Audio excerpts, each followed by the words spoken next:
welcome you to another episode of Hold My Cutter here at Burned by Rocky Patel on the North Shore. We're just a few blocks away from PNC Park. Our featured smoke this episode from our very, very special guest is the vintage 2003 Cameroon, rated 93 by Cigar Aficionado. Beautifully aged Cameroon wrapper with Dominican and Nicaraguan fillers and a Nicaraguan binder. The blend delivers a medium-bodied smoking experience, a perfect cigar for any time of day, and it's a perfect cigar for a special guest. Hold My Cutter is brought to you by, in part, Berkshire Hathaway Home Services. Our MVP, as always, and has been, Era Katz. Like the business school, Katz. Not sure that there's any affiliation there with the business school, but that's how Era spells it. She's our MVP in real estate and a top producing realtor at Berkshire Hathaway Home Services. If you're thinking about buying or selling, you need to call Era Katz. She's been knocking it out of the park for over a decade. She handles your home like she would handle her own. You're in good company. She's good people. So do us all a favor and check out her website at askeracatz.com. That's Era, A-R-A-H, Katz, K-A-T-Z, with Berkshire Hathaway Home Services. When it comes to real estate sales, remember to ask Era because she knows. And this gentleman knows a thing or two about baseball, about cigars, and about the beverages, the coffee that we're drinking here in our special Pirate mugs. Pirate Hall of Famer Steve Blass. Steve, first question for you. What is a podcast? I think it's when you can't grow your own garden and you cast away all the pods. Steve, you got it. Steve, by the way, thank you for this vintage 2003 Cameroon that you brought. These are really good. Yeah, but there's no Connecticut wrapper on it. Oh, it's even better than oh, that's right. This Connecticut. This from a nutmegger. Yep. He loves. Oh, you like some nutmeg? Yeah. Well, Yeah. I put in my what's that drink you have at Christmas time? This coffee, eggnog. Eggnog. Yeah. Eggnog. Yep. You made your major league debut. I had I've talked to you about everything known to man in the last so many years, but thought about this watching this year's two rookie phenoms. The age of 22, Jared Jones, just bursts onto the scene. A few weeks later, Paul Skenes. Skenes is 21. He just turned 22 recently. I did not realize that you made your correct me if I'm wrong, you made your major league debut in 1964 at the age of 22. Is that right? Correct. Which, by the way, you had just turned 22 a month before. Yep. And Now, when you watch guys like Skenes and Jones, do you think back what it was like when you made your debut and compare? Well, I don't compare, but I think I didn't know anything. You come up through the ladder, all the minor league stops, but there ain't nothing like when you get the call and you go up there. If you don't mind, I got a story about how I got a call to the big leagues. By the way, that's the definition of a podcast. That is it. Okay. There's no I got a story. time. Welcome You to my just show. go. Yes. Yes, Steve Blass Show. Anyway, I made all the trips up the ladder. I was married a year, and Karen and I were living in Columbus, Ohio, AAA, one notch away. And we went on a road trip from Columbus to Buffalo, Rochester, and Syracuse, International League. 15, 16-day trip, and the last day was a night doubleheader in Syracuse. And we're beat. You're on the bus. You say 15 days? Yeah. You guys are not men anymore. That's a man's trip right there. On the road for 15 days. Yeah, and we didn't smell very good either. But we were all young. There are no showers on the road. And you know what? We didn't care.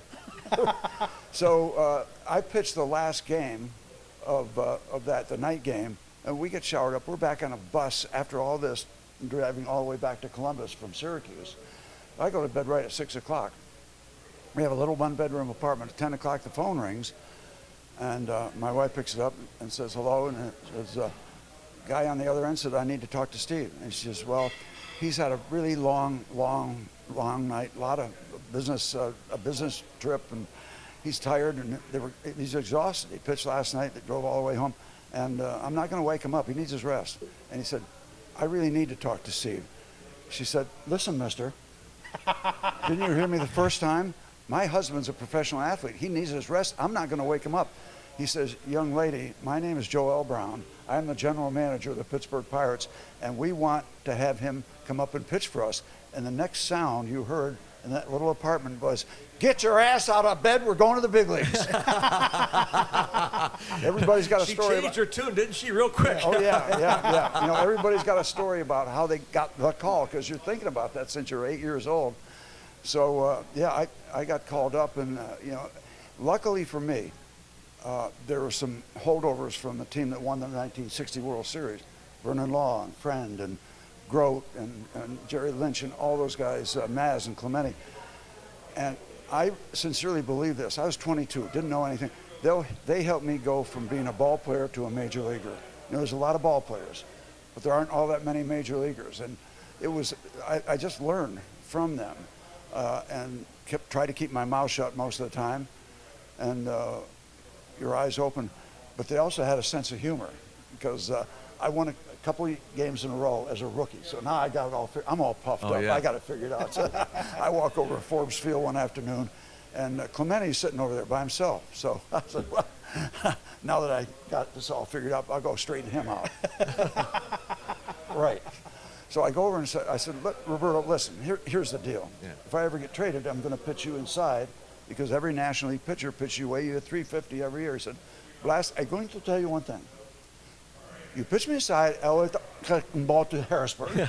I said, good talk, and I went back to my locker. Life lesson number one in the big leagues. Yeah, good talk. So, but they really did, and just being around that atmosphere, and Maz was so funny, because Maz never said anything to anybody about playing their position, or he respected everybody. The only thing that ever bothered him on the field was when a Pirate pitcher was getting his face ripped off, and he needed to buy more. The manager would need some time to get somebody hot in the bullpen, and he would signal out, either go over and talk to him while we get somebody ready. A lot of times the catcher does that these days, but perhaps the second baseman Maz would do it. No, the manager would signal to Maz. Right. Yeah, go over there. So Maz comes over, like he always does. And, I didn't want to be here. It's not my idea. They made me do this. But you know what? You are getting your ass kicked. so they had a little sense of humor too. But these guys, I came up and I threw decent, but I didn't throw like this is electric stuff. Oh. This is electric. So I've been talking a lot, and I can tell it's getting better because I'm speaking more. So we're doing better as a team. Yeah. I'm getting more calls. But what's interesting, whenever a city and its fan base gets excited, it's 99% time offense, home runs, action, all that. Right. This town and its fans are energized and excited about pitching. That's so rare. Huh. Usually it's all about hitting. So true. And it's so kind of neat that people are delving into this pitching thing, accepting it. That's a great point. I hadn't even thought about that. Yeah, That's me so either. true. That's a really good point. Yeah. Yeah, it's so because wonderful. over the years, the Pirates have been really known for their great hitters, not necessarily occasional. I mean, just think about all the people you just named when you first came up. Yeah. Who you were learning from. Right. Friend and Law and Face and all those guys. So it's really neat that it's got some depth to it. Yeah. And I'm excited to watch him. Although I have to tell you, I threw 101 miles an hour too. Sure you did. You just had to add 2 of my pitches together.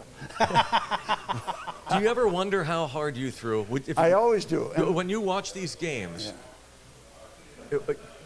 seriously, what do you think you threw the hardest? What would you guess? If I was downwind, maybe mid-90s. Downwind. Yeah. But with knowing about his slider, there's no question he threw mid-90s. Well, Because that's a power pitch. And the way you talk about manipulating, which we're going to get into, there's no way you didn't throw mid-90s. Well, the thing was, when 2 days after we got married, I was in the Dominican Republic because I had a good curveball. I had a good down, but I couldn't get it over more than 3 times out of 10. And that doesn't get it in the big league. So I knew I had to have a breaking ball, because I didn't throw the ball by everybody.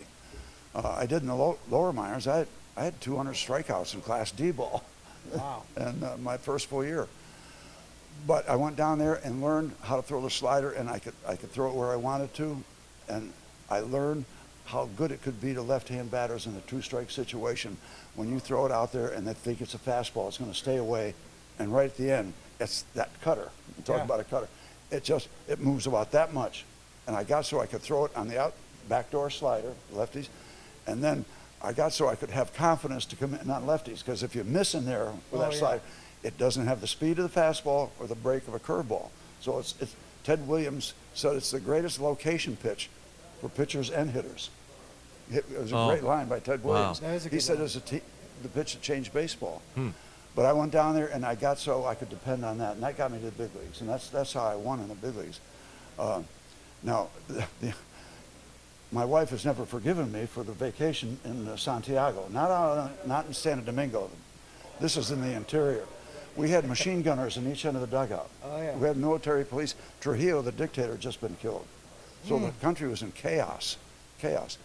And naive, we were both 21. We didn't know anything. So we're down there and we're staying with his family. And she's unpacking. I go into the bathroom. I go down the hall. I come back and I said, Karen, I don't know what's going on there, but there's water coming straight up.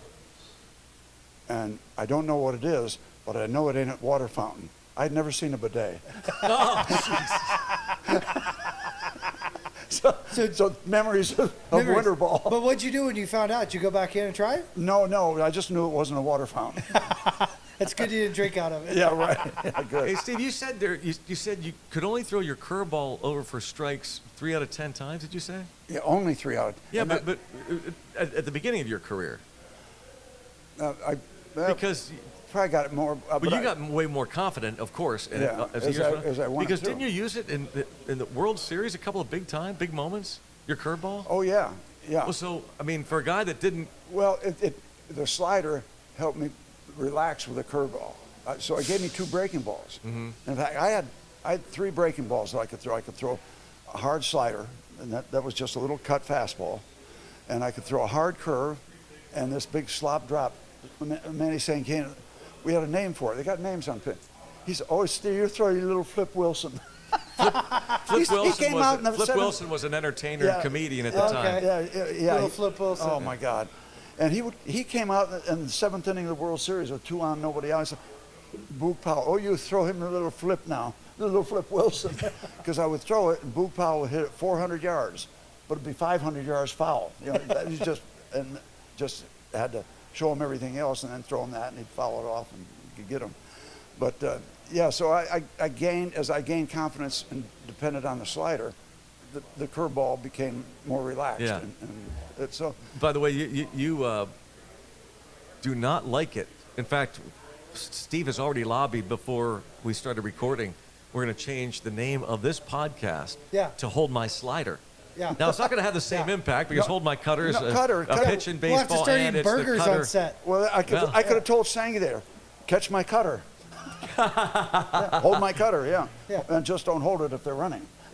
It's just one of many things that bother you about. Well, yeah, there are things too, but I finally got satisfied. I lobbied for the last 25 years to get the size of the bases changed. Yes, I knew that was one of the things you were thrilled about. Thank you. Now they look like a Papa John's pizza Well, we box. did. I We appreciate recently. that. He didn't hear the broadcast, but I think I was on with Bob, but we were talking about a close play at second base. Guy dives back and said, "Steve Blass is watching or listening right now and is so happy with these bigger bases. You love the bigger bases. What is it about these big that you love so much? You just think it's a great idea." Yeah, right. Yeah. How much time you got about some of these new rules? Yeah. You can only throw over to first twice. Where's the lead going to be after you throw over twice? Halfway to second? Second Well, no, base. we thought So you get them in a rundown then. Yeah, exactly. Well, we thought that would be the case, but it hasn't really changed much. It's amazing how Major League players adjust all the time to rules, to I don't know, you want to call it cheating or whatever they were doing. You know, in your day, I'm sure when you found a baseball, you could rub up or scuff. I never did that. Never. But I balked for 10 years. Oh. Every because I would bounce.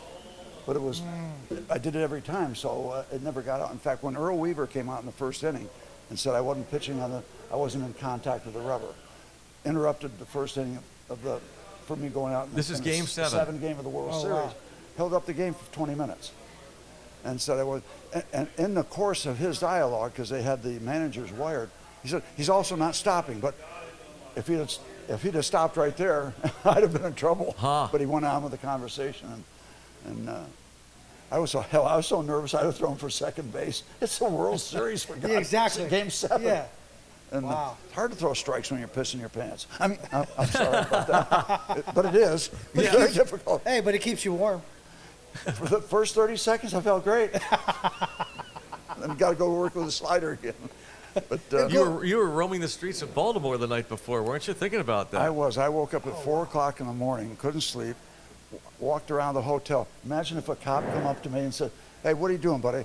I said, "Officer, I can't sleep. I'm pitching the 7th game of the World Series tomorrow." I'd be some mental institution to this day in Baltimore. Sure you are. Get in the car. Yeah. Yeah. But going back to the Dominican, it was interesting because I went 9-2 down there in a short period of time. Willie Stargell was down there. Sam Jones, who's one of the most notorious guys, a throwback, older guy who was down there. His name was Sam Jones, and they would chant in the stand, St. John. And I said, anything but St. John. This is not St. John. St. John, St. John.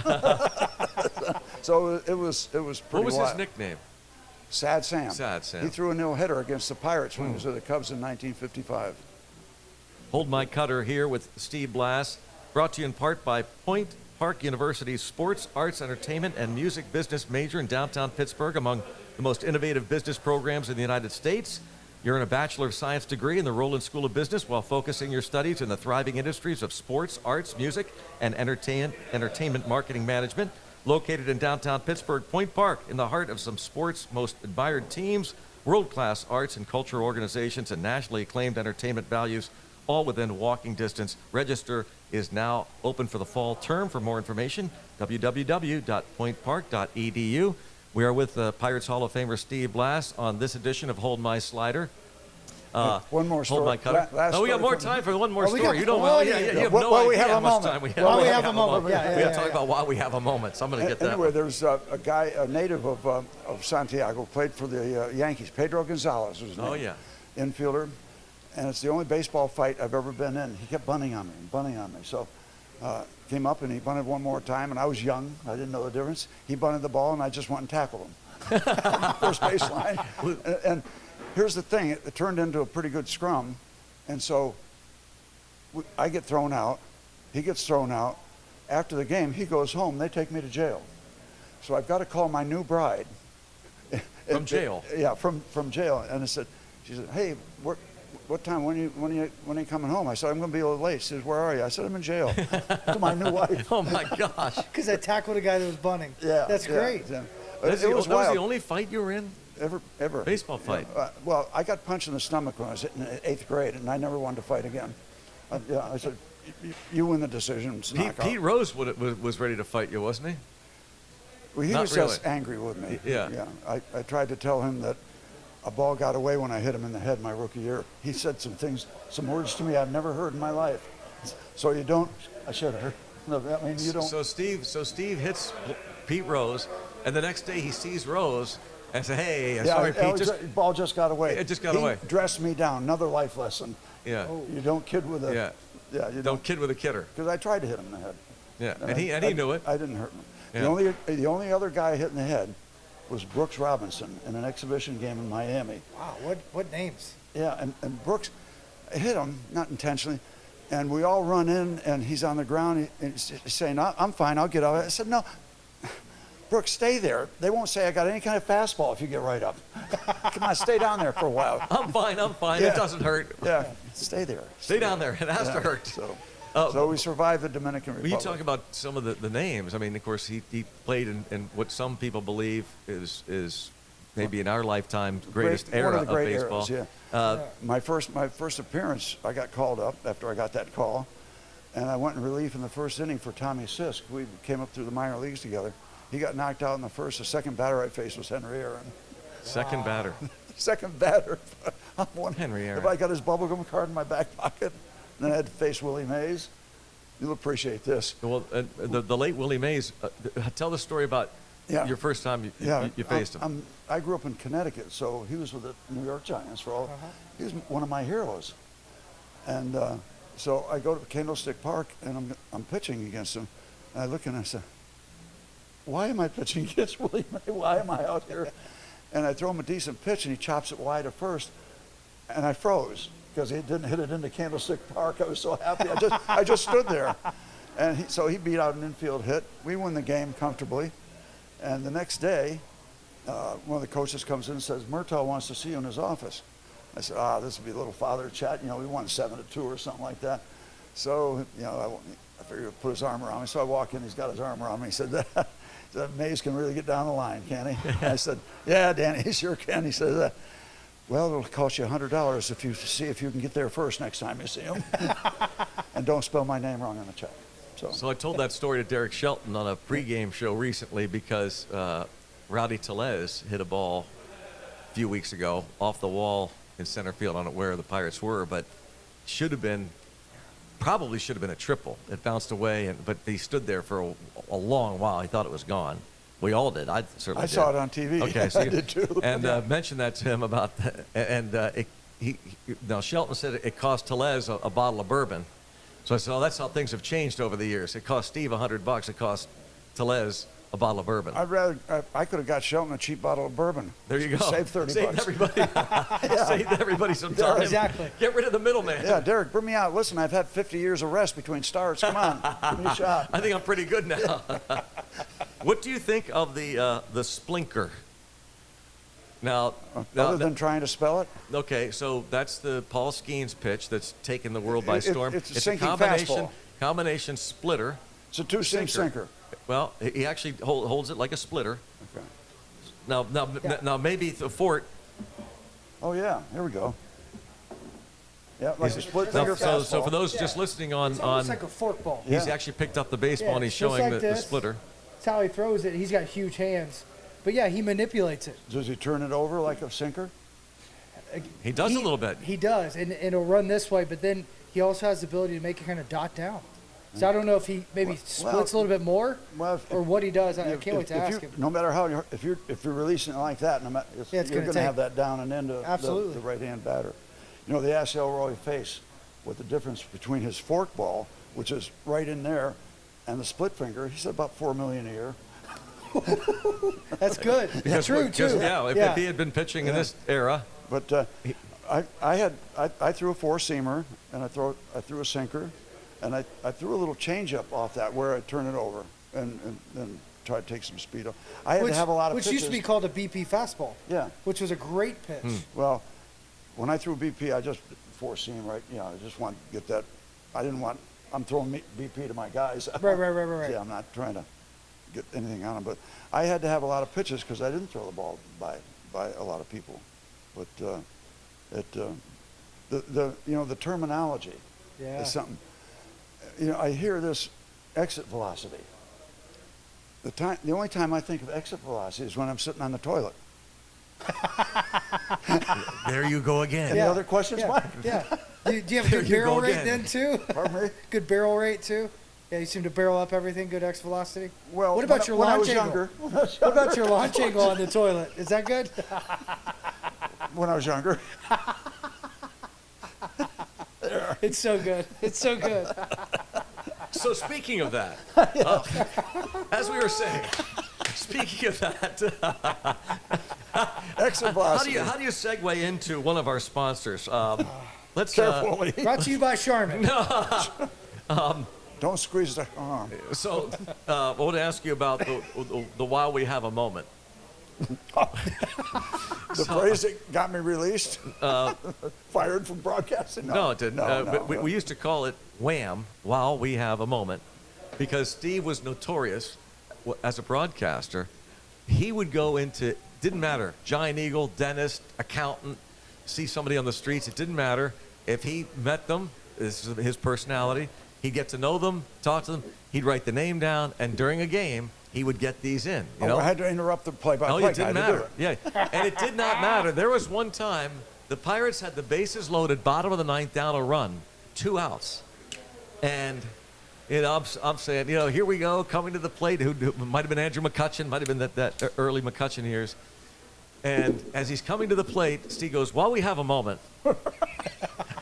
I looked at him. The truck in my ear goes, "What? While we have a moment? What do you mean while we have a moment? Bottom of the ninth, 2 outs." I was having my car washed today out in Penn Hills, and this guy, one of the nicest guys, one of the most decent I'm just going to tell you, Phil Latford, Phil, thinking about you. Thanks a lot for the.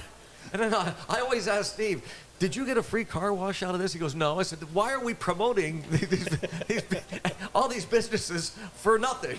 They got these, Mr. Plug, Mr. Free Plug. I love it. Speaking of plugs, and this is paid for, by the way. I knew we'd find a segue. Berkshire Hathaway Home Services. Eric Katz, battle cry is exceptional service, bulldog at negotiating, and relentless in your pursuit of happiness. If you're buying or selling real estate and you have to call Eric Katz. She's strategic, smart, and aggressive in her approach. She's no joke when it comes to that bulldog claim. She goes after it. You're the fort. You're clown. The Blass man. She's the bulldog. She's in it to win it for you. Check out her online reviews. Era. Like Sarah with the S, or without the S. Man, she said it was a tough name growing up. She wasn't kidding. Home inventory is scarce. Interest rates are high. Multiple offers. It's enough to make your head spin. Now more than ever, you need a knowledgeable real estate agent. You need a closer. You don't want to win the game, but you want to finish it with the least amount of stress on you and your family. Call Eric Katz, realtor at Berkshire Hathaway Home Services at 814-758-8623 for guidance. Thank you, Eric Katz. And we are again with our special guest, Pirates Hall of Famer Steve Blass, with us on Hold My Cutter. By the way, when I used to see his name on a baseball, somebody asked the broadcasters or something, I would write Chuckles a Clown over my name and Slappy over his. Slappy and Chuckles a Clown. We would do Sunday radio broadcasts for years. They just teamed us up. Rather than switch back and forth radio TV, they would always team us up for Sunday home games, and sometimes, even on the road Sunday games. But sometimes it would get Slappy. Yeah. And so I would be Slappy the Clown. Chuckles the Clown and Slappy. That was the comedy team. Yeah. Chuckles is the Clown there a and game Slappy. that stands out to you guys? Like each one of you, like Brownie, like is there a game you remember calling With Blass? him? Yeah, it was one because we both got criticized for it. Oh, yeah. And the humorous to this thing? day, it bothers me that because the Pirates were in the midst of, now how many losing seasons consecutively were there? 20? This might have been 15 of the 20. And it was after Pedro arrived. Okay. I don't know if you were on the club or not. You might have been. Yeah. It was against the Colorado Rockies. Okay. Pirates were down, couple runs, bottom of the ninth, bases loaded, 2 outs. He hits a game-winning grand slam. And he and I go nuts. I mean, it was, and I'd never asked him why we went as crazy, because we didn't go crazy after every walk-off like we did there. But for me, looking back on it, it was the arrival of the first big power hitter that we had in the lineup for a long, long time. Yeah. We thought Pedro, and it's no disrespect to him, unfair, I thought he was the next Willie Stargell. I really did. He had that kind of power. He did. And when he hit this, it was almost like it has arrived. So I went crazy, Steve went crazy, and the talk shows the next day, they were fielding phone calls. I went on the air, unbeknownst to me, on a rival station, and the talk show hosts were saying, hey, you're getting criticized, and they played the call. I think it was a TV game, perhaps, and so they played it on TV, so it was not our flagship. And they're saying, you're getting a lot of criticism. Like, why are you going so crazy? And Steve, too. And I did go crazy at that point for the question of criticizing Pirate broadcasters for being excited about a grand slam, even though Pirates weren't going anywhere. A walk-off grand slam, too. A walk-off. Yeah. So anyway, Steve, why did you go crazy? Well, I don't know if I went crazy like that, but we got. Well, you did, because I've listened to it. It's hilarious. I hollered Yahtzee. No, you were going screaming. crazy. It was hilarious. Yeah. Well, but you talk about memorable games. I remember in Philadelphia, Doug Drabeck had a no-hitter going in the 9th inning, and so I went down to do the post-game interview. I was going to grab him and everything, and Campusano or somebody got a base hit. Sal Campusano. Yeah, he got the base hit and took it away. I was not on the air with you. Now, the question was, what memory do you have with me? Now, I wasn't even with the broadcast then. So back to the question, was there one that stands out? Again, the Pedro Alvarez grand slam, for me, stands out with you. Yeah. Although there were so many fun moments. The 7th inning toss down was hilarious. Yeah, that was fun. What about the Kevin Newman game? Oh, the Newman when he hit the home run. That's his last TV game. Yeah, that's one game. I had a tear in my eye. Well, and then I'm throwing out there was one of the ceremonies where I was, yeah, it was the retirement game. My grandson came out to catch a final pitch in the rain. That was like something from the end of The Natural. Yeah. You know, all I did was hug him and start crying. We were both crying, and those, you know, there's moments, and I want to be more current, but when I won the third game of the World Series, my father jumped off the top of the dugout roof at Three Rivers, and the minute I was doing a national, I had a 3-hitter. We got us back in the series. We were down 2-0, and I was doing with Tony Kubek from NBC. He jumps down on the field, and I'm looking over, and I didn't know he was fighting his way through skirt. And the minute he hit the ground, I saw it was my dad. And I will never forget that, because everybody has fathers or have had fathers, and to see my dad, they weren't going to keep him off the field. He wanted to be with his kid. Wow. He just won a World Series game, and I'll carry that with me for the rest of my life. But I want to go back to Skenes for a minute, because we're bouncing all over. Well, we are. We're bouncing everywhere. But yeah. I wanted to confirm. Like Kevin Newman wore 28, right? Didn't he? He's not 28. Well, that was one of his numbers. I just looked it up. He wore 20 in his career, and he's still playing. Yeah. 27, 28, and 18. Oh, I don't know if he wore 28 that time, but that's one of the reasons why I thought it was so special. Yeah, well, but maybe he was wearing 27 at the time. He hit that home run. He may have been wearing 27 at the time. Yeah. But, and the next day, after that game, I was signing autographs and doing all kind of stuff down. He sought me out and bought the bat out with him. I didn't have to go look for him or anything. He took the time to find me out on the field. Kevin, the next day. And I've got it in my office in my house. I tell Stephen Brault all the time. That was when I came and joined you guys in the broadcast group. How good of a group that was, with Newman and Stallings and Musgrove and Tyon and Brault, Trevor Williams, all those guys, and the respect they had for you guys, the joy they had listening to you guys, and they took in some of the criticism, but they were always fair. Yeah. And a lot of guys nowadays aren't fair. They're sensitive. I remember that group. I mean, obviously it's my first group, but what Newman did, it's no surprise. Somebody took a picture of the Pirate Clubhouse when I retired, had that retirement night, and they took a picture after the game of the clubhouse, and they were showing stuff about what I had done, and everybody was watching the TV. That made me feel like $1 million. Wow. Yeah, I don't forget any of that stuff. Because you don't get a chance to reflect on that. Right. I tell my wife all the time, you forget about a lot of things you did. Yeah. Just like some of the games. I mean, it's hard to remember some of those games, but like I remember some of the games you called when I did something special, and I've gotten to go back and listen to it. And man, you talk about hitting you with a ton of bricks. Oh yeah. And the older you get, the more you put your feet up, late at night sometimes with a glass of wine. To think back on some of that kind of stuff, and that. Well, I know in terms of being his partner for so many years, what brought him a lot of joy and still does, and it's understandable, is a good pitching matchup. I mean, he was really in his element. Steve, I'm talking about when we had a good pitching matchup. Yeah, it's never bad. It's still a foundation of the game. 1,000%. Yeah. There was a memorable moment in St. Louis on a very hot day at Old Bush Stadium. Steve and I were on the radio side. We had a late night the night before, and it was, there was no ventilation in this small radio booth at Busch Stadium. It had to be 103 degrees. It's a devil's armpit in the middle of the summer, too. And Steve decided to start disrobing. Yeah. That's one of my dreams. To disrobe? To disrobe, smoke a cigar, and have my shirt on my head just like you did. Yeah. I've got that picture, a cigar, and I think you've got Tommy Sance. Tommy Sance out of the dugout. A couple of players are looking up. And I think McGuire was on first base. Oh, I think so. Mark McGuire's. And he said, look up there. There's a mental patient up there with a cigar. Yeah, back then you could smoke a cigar in the booth. So he'd get the cigar. Wow. Yeah, he's shirtless. Shirtless, topless. First time I ever topless broadcast. That was memorable. Viewership was up that day, I tell you that much.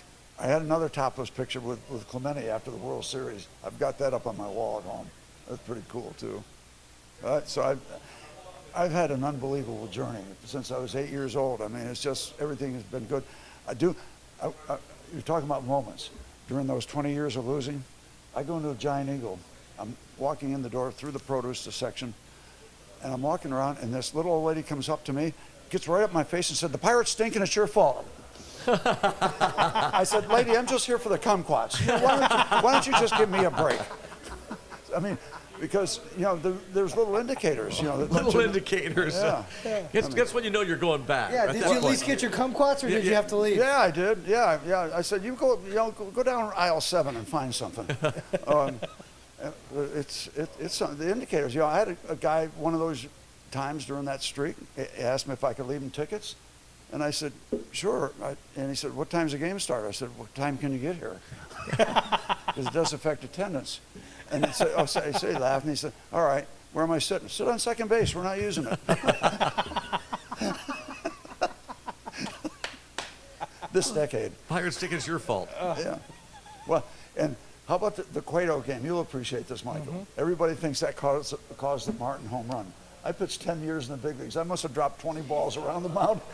I don't think it caused Martin's home run. I think Martin caused Martin's home run. Well, Steve, these are things that get Steve's dander up a little bit. Things like that. And I could tell right away during the broadcast, we referring back to it, and then as the time has gone on and people keep talking about the Cueto game, and he dropped them. So Steve knows, and it's probably true. My contention is, not knowing, but just as a fan, the fans didn't cause him to drop the ball, of course. They were chanting Cueto. But what I do think happened, when he did drop the ball, the crescendo of Cueto increased tenfold. And you can actually watch it and listen and notice it did, because the fans thought we made him drop the ball. Then, when he picks the ball up, I believe, and we'll never know this, I believe he figured, I'm going to quiet them down right now. I'm going to throw a quick strike. I'm not going to mess around here and quiet this crowd down. And boom, the next pitch was out. That's what I think. That's why he does play-by-play and we only do color. Yep. I did get to hear Russell Martin's side of it, and what's he saying? It calmed him down. It calmed him down. It kind of gave him a quick laugh. You could see him kind of chuckling. Okay, there's another element. He's probably amped up. Wanted to do more. Didn't have great numbers against Cueto in the past. None of us did. He pitched phenomenal at PNC. So yeah, I think maybe that could have been something. It calmed him down, but at the same time, I mean, I've seen some really weird things. Nothing really matters because the fans love it. Yeah, exactly. Good. And by the way, whatever. Your motto has always been, the greatest thing about baseball, the stories. Oh my and God. What a story we can tell forever about the Cueto game. Yep, absolutely. It's a game of stories. And you also couldn't stand it when we brought the computers out. The you know thing why? is, you're going to sanitize the game. Where the story's going to be. If you get everything right, everything's perfect, structured, everything, sanitize the game. Where are the stories going to be? I couldn't agree more. So that goes back to the Cueto game. I never want it not to be about the fans chanting Cueto. I always want the story to be, he dropped the ball because of the fans, home run. Yeah, it doesn't matter. It's like the Doc Ellis no-hitter on LSD. Right. Yeah. In San Diego, Doc pitches a no-hitter. The writers all go in. He said, "Yeah, I was hiring a guy. Pitched on LSD." So all the writers, a bunch of us pitchers, are sitting around the clubhouse. They came, "Did you hear what Doc Ellis just said?" I said, "What?" "Oh, I pitched a game on LSD. Do you believe he did?" I said, "No, but we're all going to go out and get some to hedge our bet." And if you write that, I'm going to track your family down. Oh, the Doc. Speaking of the Doc, how about the time when things weren't going well in that starting rotation? Oh, yeah, I think it might have been the 71 year. We're up in Montreal, and the starters are in a funk. We're not. So Murtaugh calls a meeting in Montreal in the clubhouse, and he gets up, and he says, if you don't get it together, somebody's going to go sent down to the bullpen. And Doc Ellis got right up and says, "Well, who's going to be the one when I'm going to the bullpen?" He says, Blass ain't going to the bullpen. Bryles ain't going to the bullpen. Veal ain't going to the bullpen. And Moose ain't going to the bullpen. And you know what? And the doctor ain't going to the bullpen. And Murtaugh started laughing. That was the end of the meeting. That was the end of the meeting. Who's going to be the one when I'm going to the bullpen? the characters. The characters, the relationships. Going back to the story, like that is the one thing. The game has become very analytical. I got to watch that transition. Probably favorite thing about the game is the stories, and they're dying. Yeah. They're dying so fast. That's why this is so cool for us. we started this podcast because we wanted those stories to come back. You don't have time on the broadcast because you have those clocks now, all this stuff. You're exactly right. Yeah. And here's one. Bob Gibson struck out 17 against the Tigers in the 68 World Series. Oh. Record, 17 Ks. Tom Gorman, great old umpire, was working the plate. So after the game, the writers all go and talk to Gibson. Then they come to the umpire's room and said, Tom, we just talked to Gibson. It's great. What did you think of him today? He said, he was terrific. He struck out 10, I struck out 7. You want mechanized balls and strikes? Yeah, that's right. He struck out 10. You know, it's funny you bring that up. Just did the fantasy camp over at PNC. And I was talking about the automated strike system with these guys. And Spanky and KY were talking about, you know, back in the day, we went back and looked at some of the balls and strikes. It was phenomenal how far they got. And I'll never forget my first start in the big leagues. I struck out 3 times, and the umpire told me, hey, kid, ain't your day. Supan's last day out there. His plate is as big as the Grand Canyon. Yeah. You better start swinging. Yeah. And I was swinging everything. I still couldn't reach it. Yeah. Well, Glavin would throw it on the corner. Oh, yeah. They'd call it, and then he'd move out, and they'd call it. And he just kept moving until they stopped. And here's another Doc Ellis story that's so great. He started a game Saturday afternoon against somebody, and I think it was, who was a big heavy set umpire? McSherry? Yeah, John McSherry's working home plate. Doc, first pitch of the game, right down the middle, ball 1. Right down the middle, ball 2. Oh, boy. 1, 2, 3, 4. The second guy up, ball 1, ball 2, ball 3. And Murtaugh comes out. And he doesn't say anything to Doc. He's just waiting for McSherry to come out, you know, break up the count. He comes out, John, what the hell's going on? These balls are right down the middle. They're not even on the corners. And McSherry says to Murtaugh, you better get him out of here, Danny. Ain't going to be no strikes for the doctor today. Well, hello. Yeah, they controlled the game. Ain't going to be no strikes for the doctor today. One of the greatest wow. commandments I ever learned. And you had to learn this. And a rookie, Bob Friend, helped me with this. He said, you got to get this thing right. He said, it ain't your strike zone. It's the umpire's strike zone. It's not yours. When you go out there to start a game, it's not your strike zone. It's his. You better find out what his is, not what yours is. Yes. Great lesson. Well, what do you think of that? Is that the way it should be? Because in the rule book, there is a strike zone. Why should it be? Where your story's going to be. Well, I know, but I'm just saying, what do you think of that? I mean, it's such a rare exception. Yeah. I never heard anything like that in my life. No, I know. No, I don't mean it literally. Yeah. But back then, it kind of was literal. There's personalities where if you were a pain in the ass to an umpire, you're not going to get many close calls. Yep. Yeah, they're personality situations, and that's the way it's always been. And you always, before every start, I heard that you always would look. That's what Bob Walk always used to say. The first thing he would do is not look at the lineup of the other team. He'd look at the home plate umpire. Yeah. You know, 'cause he knew. He knew. Okay, this is what the strike zone is going to be today. I had to concentrate on the other team. Hope the umpire thing worked out. I pitched a game against the Astros when I was a rookie, and Jimmy Wynn, back then, the toy cannon they call him. He had a home run, a double, and a single. Nobody else touched me. So the next time I go down, we're going to start again. So we had the clubhouse meeting. Didn't talk about anybody else but Jimmy Wynn. Okay, sliders away, fastballs in, slide him up for a slow curve. Nothing else had worked. He went 4 for 4 off me. Yeah. I go out in the bottom of the first. He's leading off. I guess they remember too. So, fastball inside, get him off the plate. Slider in the corner, 1-1. Come back in, 2-1. Another slider away. Got him right where I want him. Big windup, big slow curve, swing and a miss. Strike 3 is the only guy who got out that night. People from McDonald's were everybody's running around the bases. It was awful. So that can happen too. But I still want to go back to Skenes. He won't let me go back to Skenes. Yeah, go back to Skenes. Oh, yeah, my play guy. No, I'll let you go back to Skenes. Okay. Go ahead. Because there's 2 things that really stand out. Obviously, the power and what he's done so far. But his ability as a 22-year-old to see if they're sitting on a pitch and adjust. Right. That's the greatest. 3 things. Pitching out of jams. He wasn't himself last start, but he struck out 9. Yeah. It's crazy. He wasn't himself. Yeah. But he was a little floppy with his mechanics and stuff, and he's flopping around. But he found a way to keep it together, and he's a power guy. He can. A lot of us, it was a struggle. If I wouldn't get my slider over, okay, how do I get through 2 or 3 more innings till I find it? You worked with 1,000 pitchers like Absolutely. that. So his ability to get out of chance. But what I really like, and what helped me win ball games at the major league level, reading the previous pitch to help you decide what's coming next, how that batter reacts.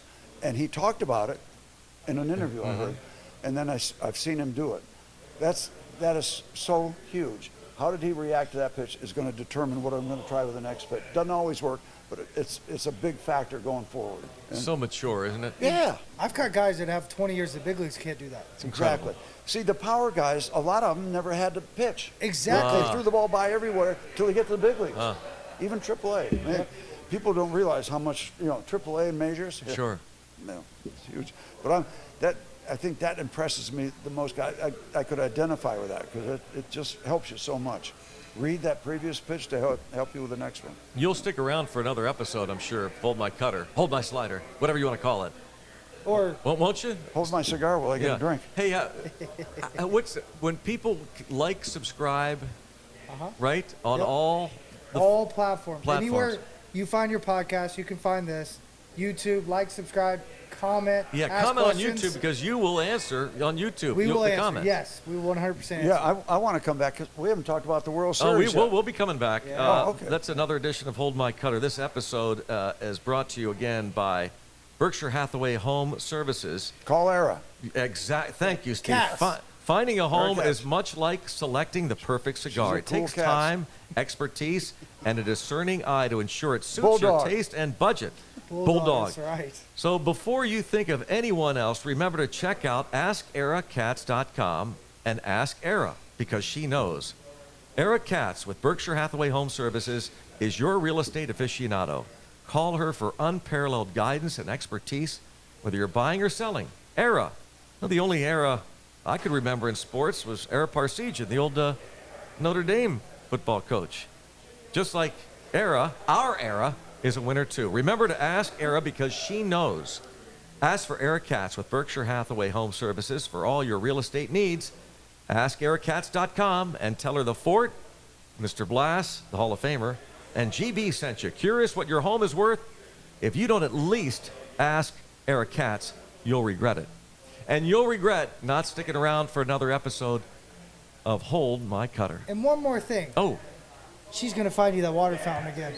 Eric Katz, so make sure to call her. All right. She'll find you that bathroom water fountain. Good. All right, Era.